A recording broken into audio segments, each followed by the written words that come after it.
இன்னைக்கு கர்த்தரால் பயன்படுத்தப்படுகிற, இன்றைக்கு கர்த்தரால் உயர்த்தப்பட்ட எல்லா மனிதர்களையும் கர்த்தர் அப்படிப்பட்ட பள்ளத்தாக்கில், அப்படிப்பட்ட லோவஸ்ட் பாயிண்டில், அப்படிப்பட்ட இல்லாமையெல்லாம் கர்த்தர் கண்டுபிடிச்சார்.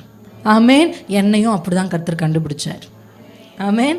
எனக்கு அம்மா அப்பா ஒரு தங்கச்சின்னா, வாழ்க்கை சின்ன வயசுலேருந்து கொஞ்சம் கரடு முரடாக இருந்தாலும் பட் பரவாயில்ல, ஓரளவுக்கு போயிட்டு இருந்துச்சு. ஆனால் அட் ஒன் பாயிண்ட் எங்கள் அப்பா எங்களை விட்டுட்டு போயிட்டார். அதுதான் அந்த டீப்பஸ்ட் கண்ணீரின் பள்ளத்தாக்கு நாங்கள் போனது. என்னால் அதை ஏற்றுக்கொள்ள முடியல.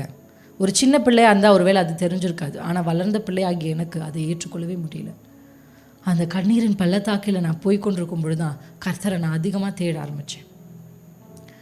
என்னை கர்த்தர் எப்படி கண்டுபிடிச்சாரு நான் யோசித்து பார்த்தா, அந்த நாட்களில் தான் என்னை கர்த்தர் கண்டுபிடிச்சார். அல்லேலூயா. என்னை போல் எத்தனையோ வாலிப பிள்ளைகளுக்கு அப்பா இல்லை. ஆனால் அவர்களெல்லாம் விட்டுட்டு கர்த்தர் என்னையே கண்டுபிடிச்சார் தெரியுமா?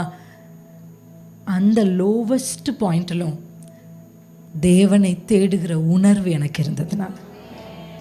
அல்லேலூயா. கர்த்தர் யாரை உயர்த்த முடியும்? எந்த சூழ்நிலையிலும் அவரை விடாமல் பற்றி கொண்டிருக்கிற மனதை உடையவர்களை தான் கர்த்தர் உயர்த்த முடியும். அல்லேலூயா.